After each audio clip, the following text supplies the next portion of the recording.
there. Welcome, welcome. Thank you first and foremost for being here. I'm Georgianne Nugent, the planner of this series, along with the alumni committee. Alumni committee members, will you stand? Will you wave at us? This is the team that puts it all together. Thank you, thank you, thank you, thank you, thank you. And thank you, alumni, for being here, and our guests and public for being here. So this is the third of three in the series with Dr. DeSilva. BeWell, health and wellness, and we're talking about how you can supplement and boost your own wellness outside of the doctor's office and hopefully outside of the hospital. So this is the last of the three for this calendar year, and it is my pleasure to introduce Dr. DeSilva.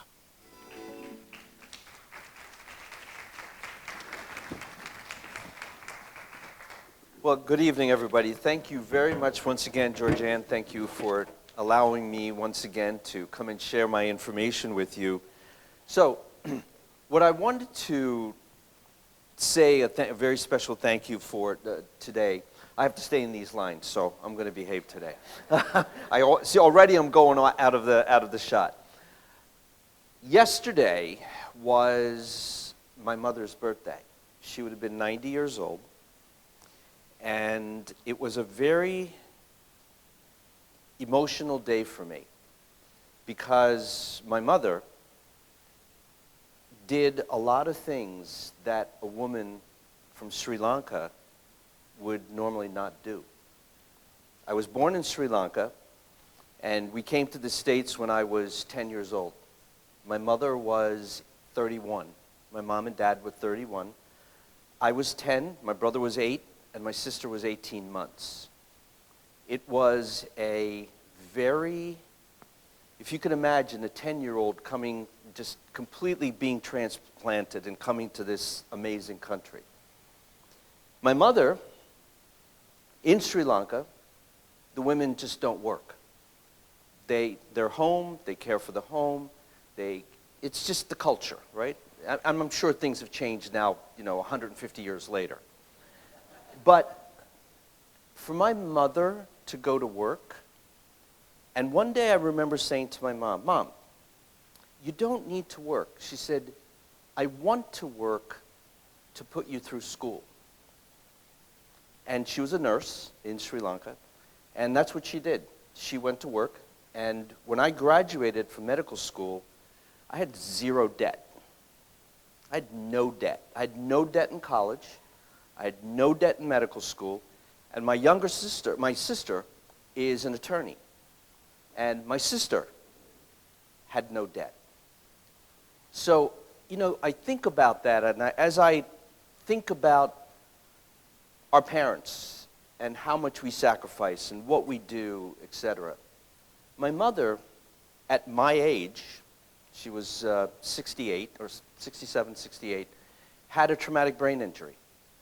And for 19 years, my dad took care of my mom at home. And my dad was in the pharmaceutical industry. So yesterday for me, when I think about my mom and dad, was a very emotional day. So a thank you. I think gratitude. We talked about this last time. Gratitude for what our parents have done for us. And sometimes you just want to kick our children in their butts and say, you know what, you need to be thankful. But they are. They get to the point where they do realize it, just as we did. So I'd like to dedicate this to my mom and dad, who would have been 90 years of age this year. My mom passed away 2 years ago, and my dad passed away a year ago. So very recent, but it's just amazing when you feel them and when you touch them. But going through this cognitive decline, and by the way, this is a presentation, and you'll see it's very technical. I'm not going to go through all the technical. I'm going to go using this as kind of a guide for me to go through. But I'm doing this same presentation next week in Salt Lake City, Utah. We have a conference called the Age Management Medicine Group. And I'm speaking and I put together an entire track, an entire day for physicians on early cognitive decline. and I'm going to be moderating that and doing that. So you're going to see some very technical stuff here. You don't need to read it. I'm just using it as a guide for me to follow. So, just a very, very emotional thing for me. What about food? How important is food? It's critical. It's critical for our brain. And I really think that we, as a culture, underestimate the potency, if you will, of what food really does. I really don't think that we pay enough attention to the nutritive value of food and the risk that you partake in when you don't pay attention to your diet. We're able to reverse heart disease. We're able to reverse diabetes. We're able to reverse high blood pressure. We're able to reverse cognitive decline just with food. And I don't think people take it seriously enough. Let's start with nutrients and supplements in general. Omega-3s, fish oil. Why? Can anybody tell me why fish oil is so critical for the brain? Anybody? Yes, ma'am? The brain needs cholesterol. Fish oil is fat, right? The brain needs cholesterol, which is fat. This is where, and believe it or not, this is where the words fathead comes from. Seriously, because the brain needs fat. Every single neuron, every single nerve cell has a fatty coating.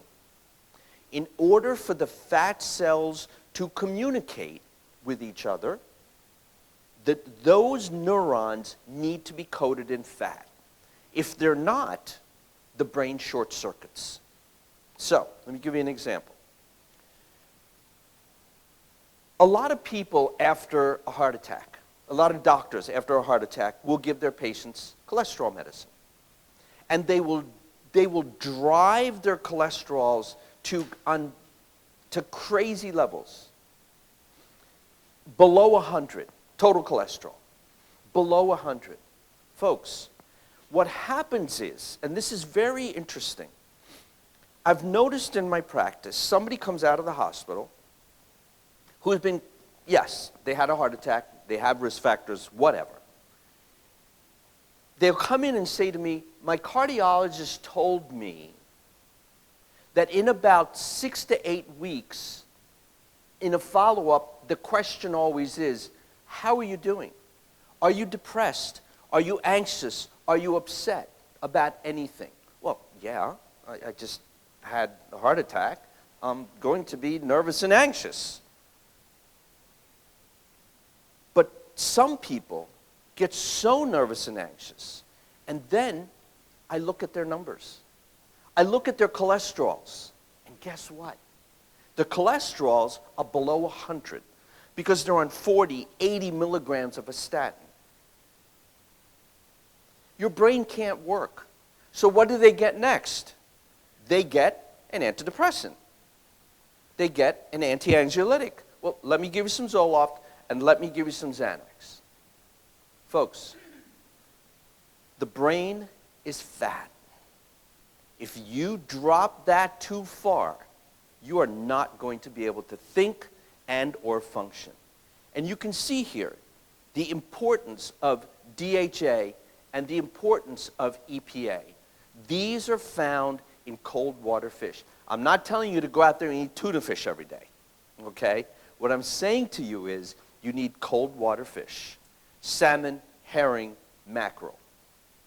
Those are the cold water fish. For those of you that want to really make a difference in your brain, salmon, not farm-raised salmon, wild-caught salmon, 2 to 3 times a week. That is what is important for your brain. Of course, walnuts, flax, things like that are all very important. B vitamins. B vitamins. The B vitamins are critical for your nervous system. If you don't have the right amount of B vitamins, you cannot function as far as your brain goes. And remember, the car doesn't just run on gasoline, folks. You can just put gasoline in your engine, but don't forget the oil, the transmission fluid, the tires, the right pressure to take care of the body of the car. It isn't one thing. So it isn't just one thing that's going to make a difference. It's a combination. It's omega-3s, it's B vitamins, it's diet, it's exercise, it's lifestyle. It's all of these pieces together. So I'm not trying to highlight one specific thing. What I'm trying to give you is a broad brush picture of what you should really do. B vitamins. Here's the other issue with B vitamins. 60% of you in this audience cannot convert folic acid to folate because you have a genetic defect. It's called an MTHFR defect. 60% of you in this audience can't do that. And if you take the wrong B vitamin, you're doing nothing. You're preventing nothing. One of the tests that I like to do is something called a homocysteine level. A homocysteine level, if I do a blood test on you and your homocysteine level is elevated, there's a really good chance that you have a break or a defect in that conversion. Why? Because you're taking a B vitamin. You may be taking folic acid, but you're not converting it. And as a result, you can't convert this dangerous amino acid called homocysteine, and it damages and destroys your system. People with elevated homocysteine levels have a higher incidence of dementia. That is well known and well documented. People with elevated homocysteines also have a higher incidence of cardiovascular disease and heart disease. Why? Because they can't make that conversion and you can't utilize your B vitamins and folate. Vitamin D. And I ask this question every time I'm in an audience. How many of you know your vitamin D level?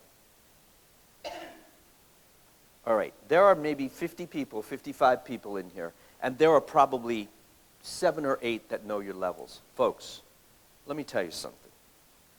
If there's one thing that you need to know as far as numbers go, that is your vitamin D level. Vitamin D is called the sunshine vitamin. We're coming into a time right now in the Northeast. I live in New Jersey and spend a lot of time down here in Florida. We're coming into a time up in the Northeast where nobody is seeing the sun. And what are we getting? Seasonal affective disorder, or SAD.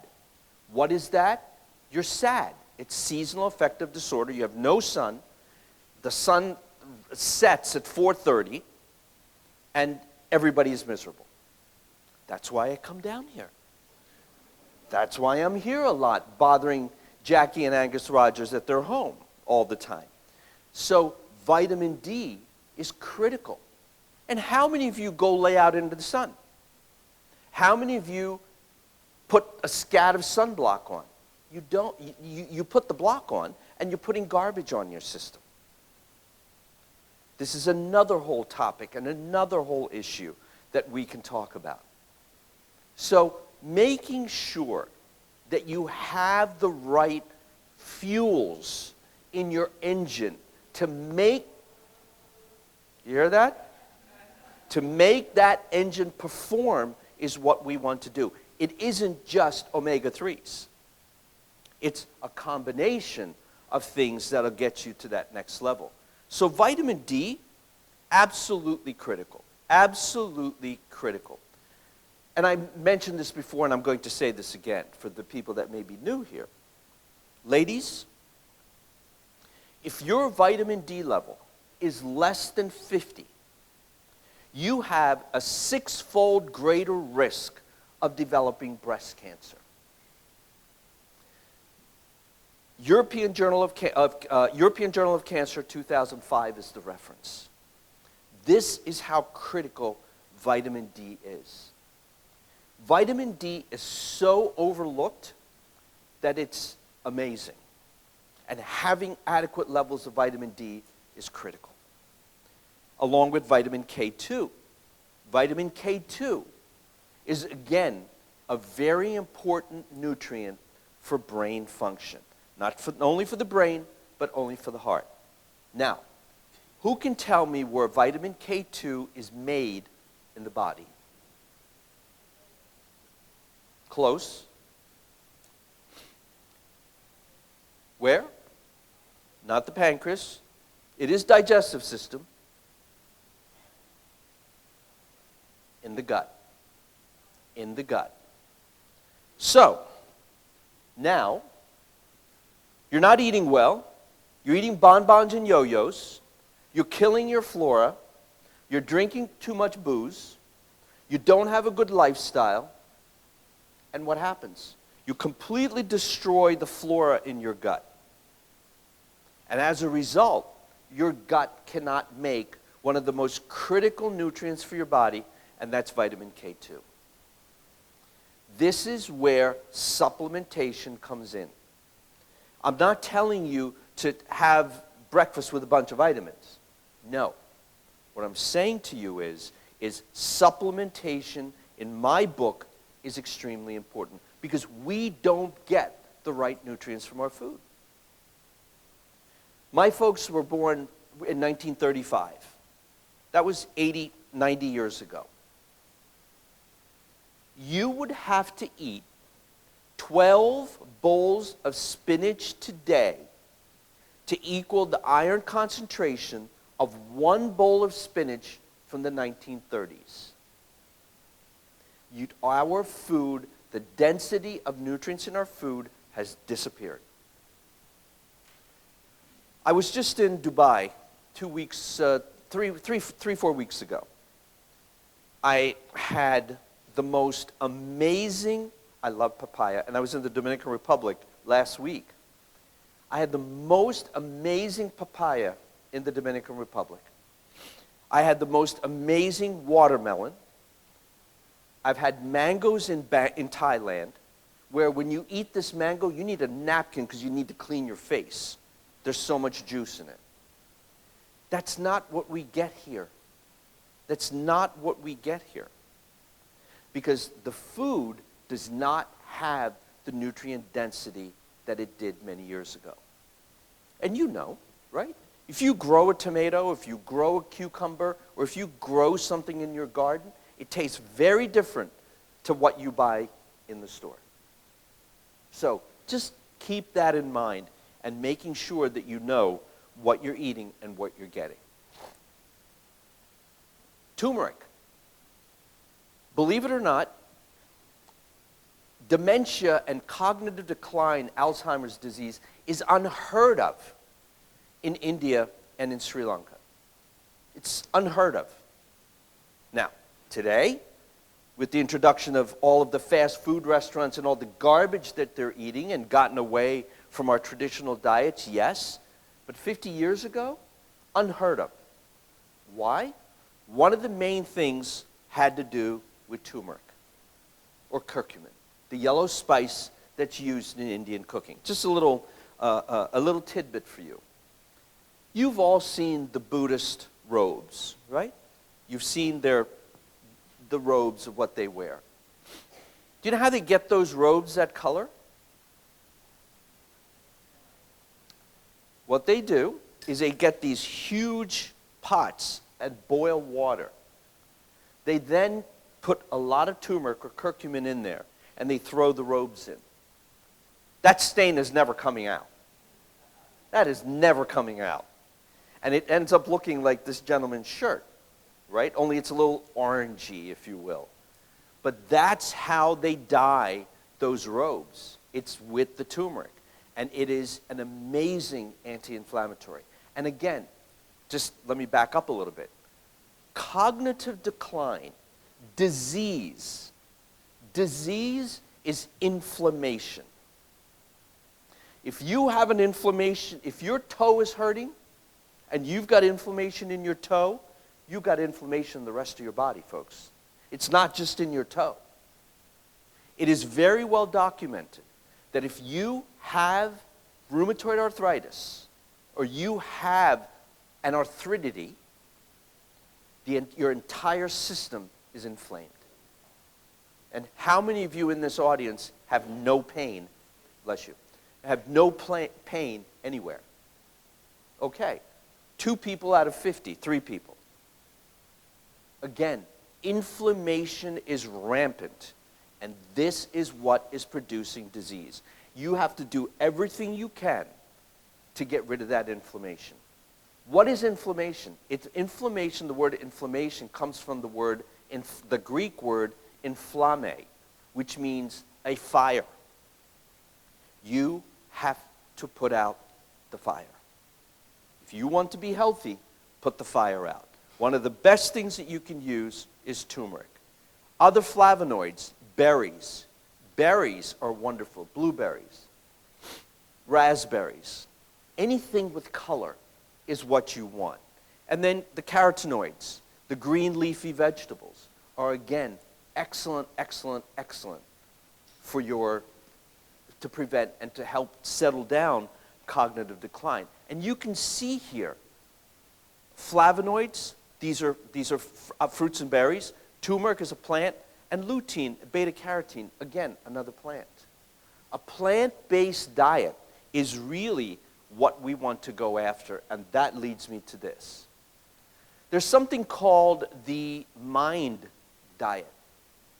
The mind diet is a combination of the Mediterranean diet and the DASH diet. The Mediterranean diet, a lot of you have probably heard of, right?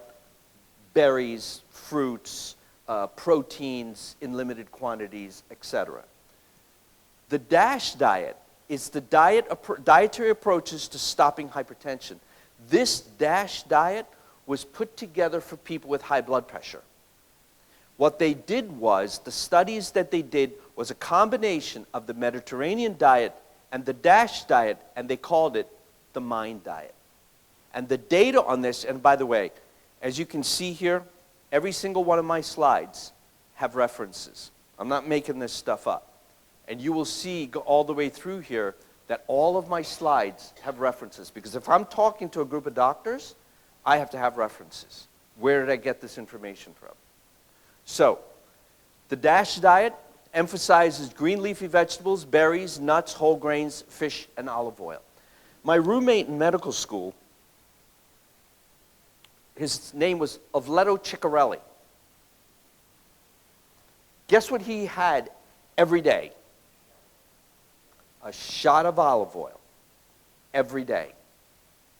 Now, olive oil today is very different than olive oil 50 years ago. So be careful what olive oil you're drinking. But olive oil, the data is amazing.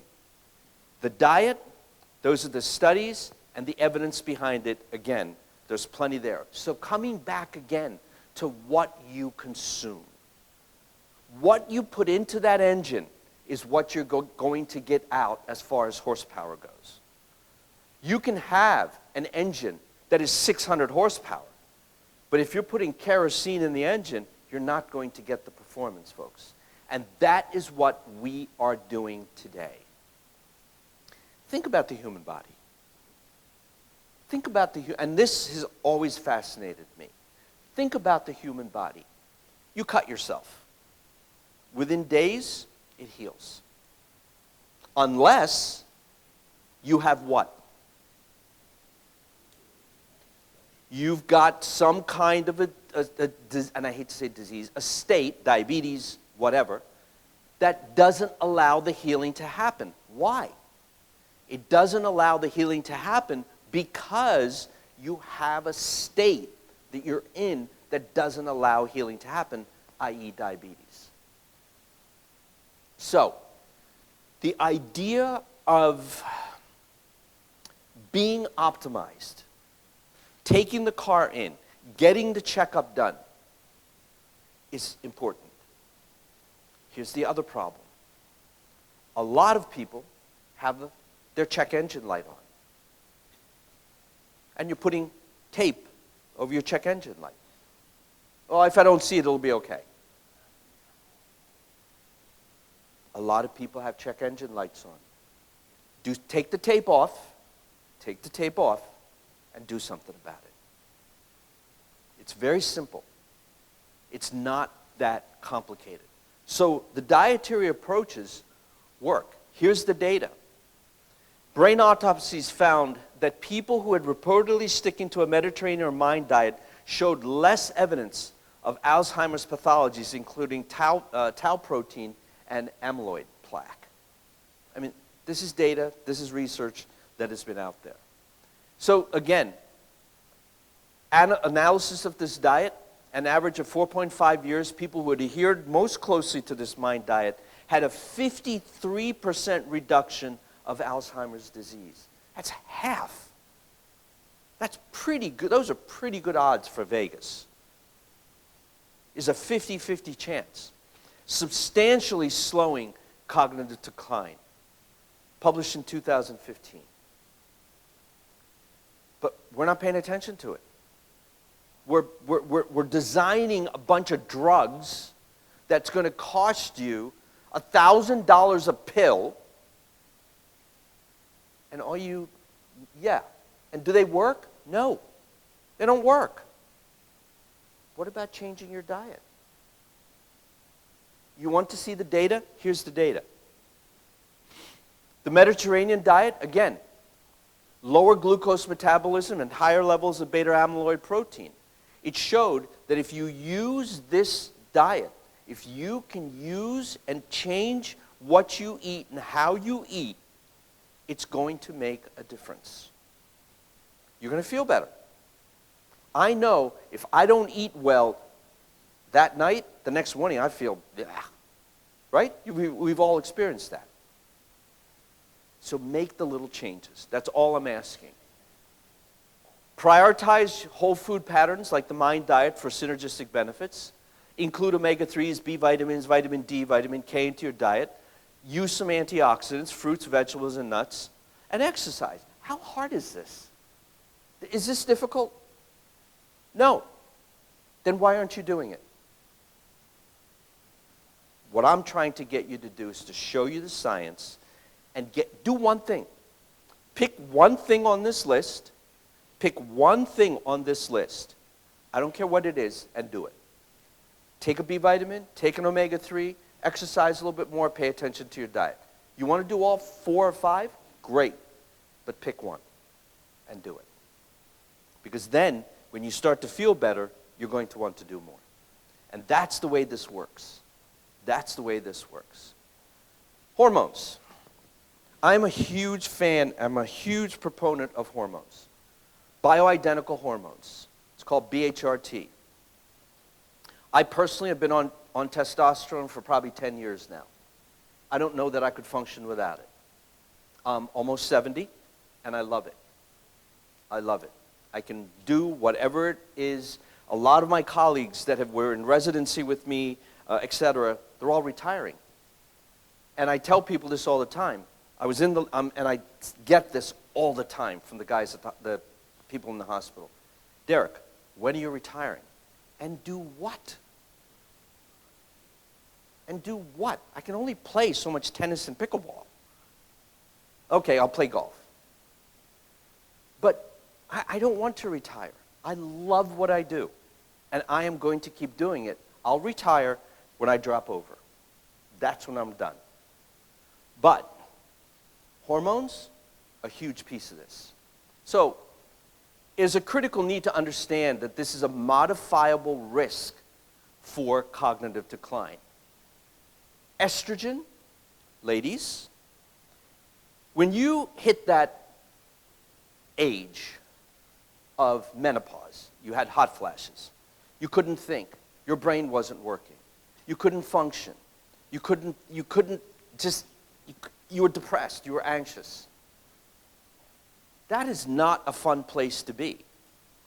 And as you get older, as the cognition, as the hormones drop, this gets even worse. So repletion, putting back the hormones, is important. But there is an idea of timing. Timing is important. Now, that's not to say that I wouldn't start somebody. The ideal time is 10 years after menopause to start hormones. These are bioidentical hormones. These are hormones that your body knows what to do with versus hormones that are synthetic. My mother was put on Premarin at the age of 32, 33. And guess what? 30 years later, she developed breast cancer. Actually, 20 years later, she developed breast cancer. Why? Because she took the wrong hormones. They were synthetic hormones, and it was unopposed estrogen. Yes, she developed breast cancer because of that. Not today. Today, we have hormones that are bioidentical. The body understands what it is, and we're giving you estrogen, progesterone, and testosterone. So, very important when it comes to cognition. The work really has been done on, a lot of this was done on men. A man that gets prostate cancer, by the way, and this is one of my favorite things to talk about, is when do men get prostate cancer? At what age? 50, 60, 70, right? Does anybody know any 18 or 20-year-olds that have had prostate cancer? Anybody? I don't. I've been doing this for almost 40 years, and I've never seen a prostate cancer in an 18 or 20-year-old. But wait a minute. Testosterone causes prostate cancer. No, it doesn't. No, it doesn't. I presented this data on prostate cancer in Dubai a month ago at one of the international conferences, and I showed them that data comes from 4 patients and 3 mice. That's where the data came from. So, recently, this year, the FDA took the black label warning off of testosterone, saying that it causes heart disease. It is protective for the heart. Why would I take something myself that's going to hurt me for the past 10 years? Why would I put one of my dearest friends on hormone replacement therapy? Never mind my wife.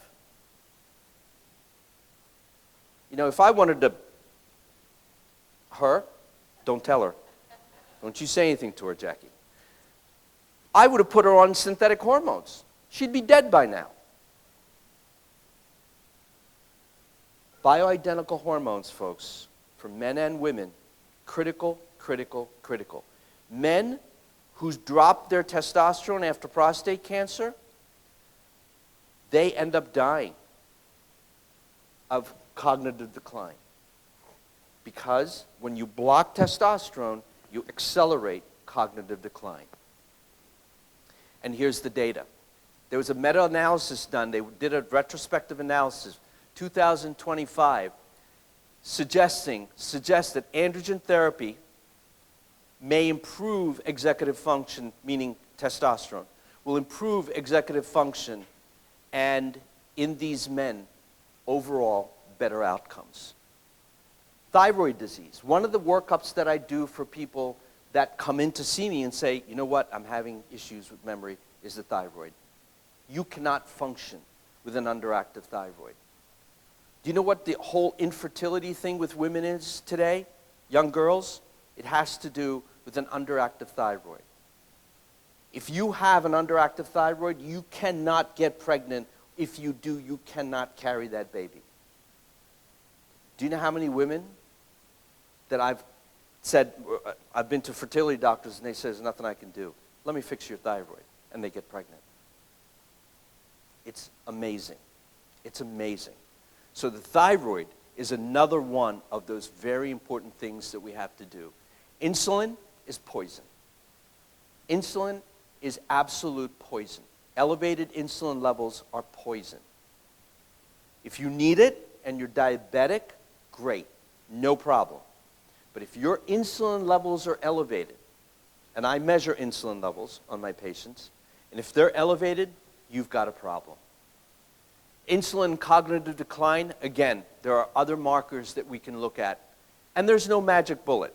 Estrogen is good, androgens are good, meaning testosterone is important. So again, making sure that we understand, that we look at these is all very important. And I'm going to finish with this. Peptide therapy. Anybody know what a peptide is?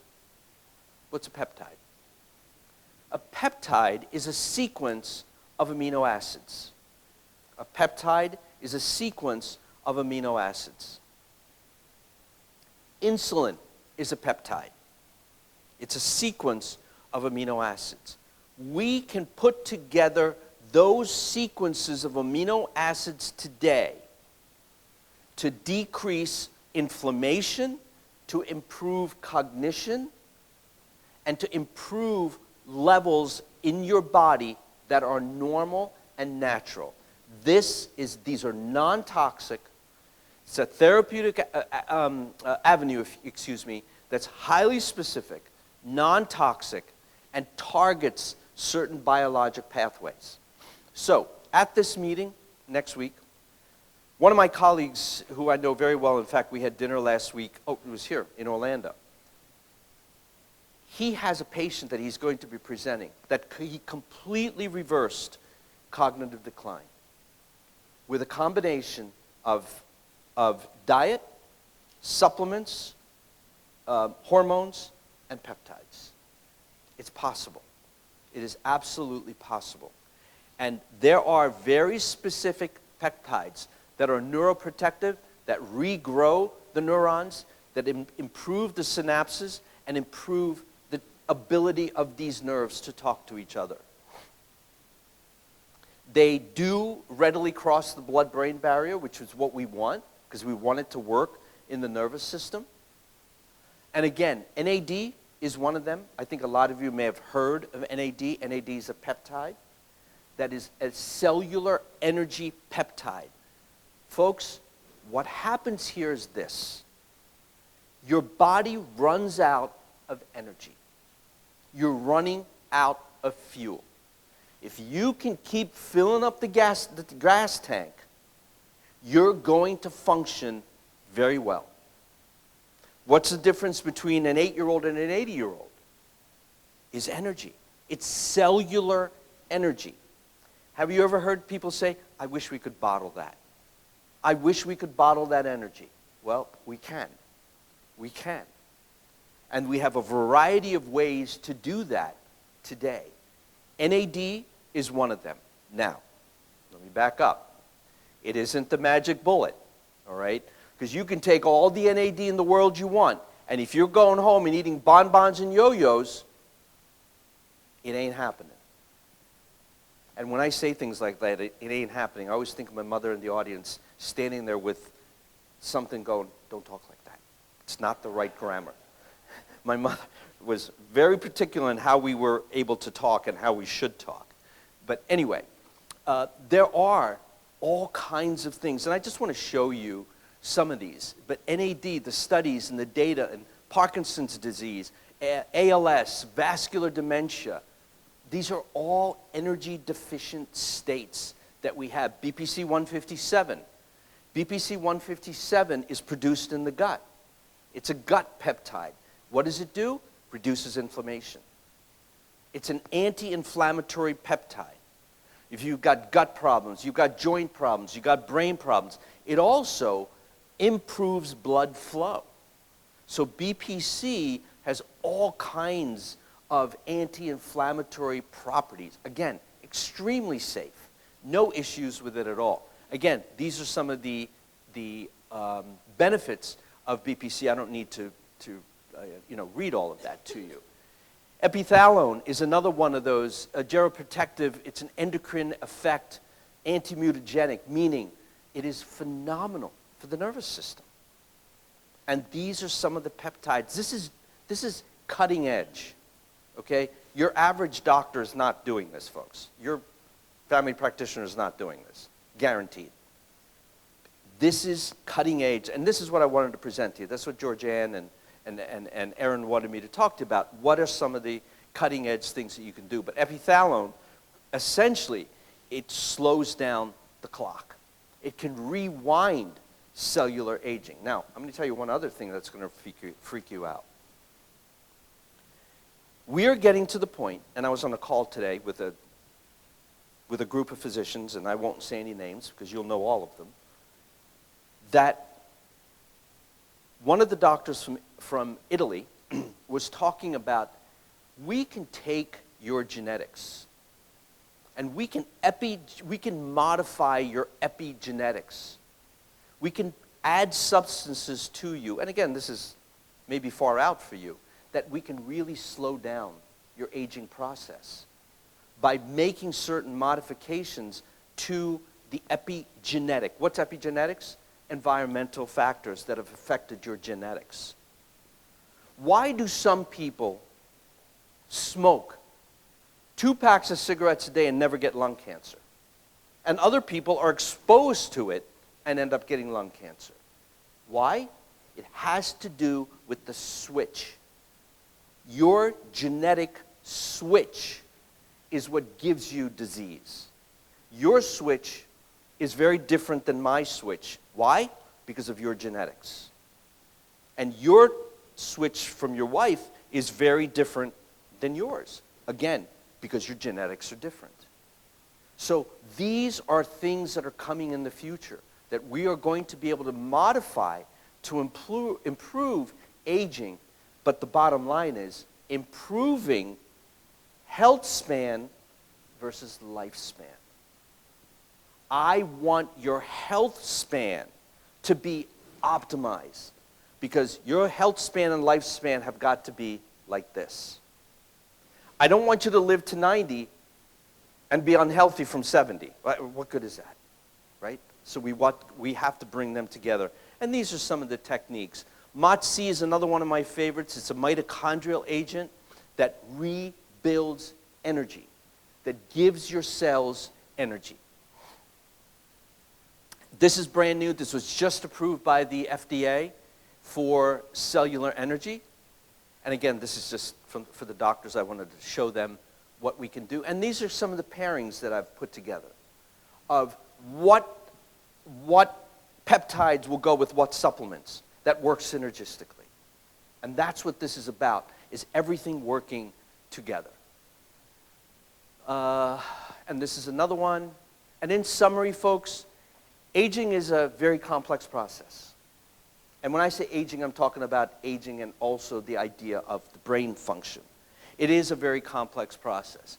There's no one cause. There is no one cause. You can't just do one thing.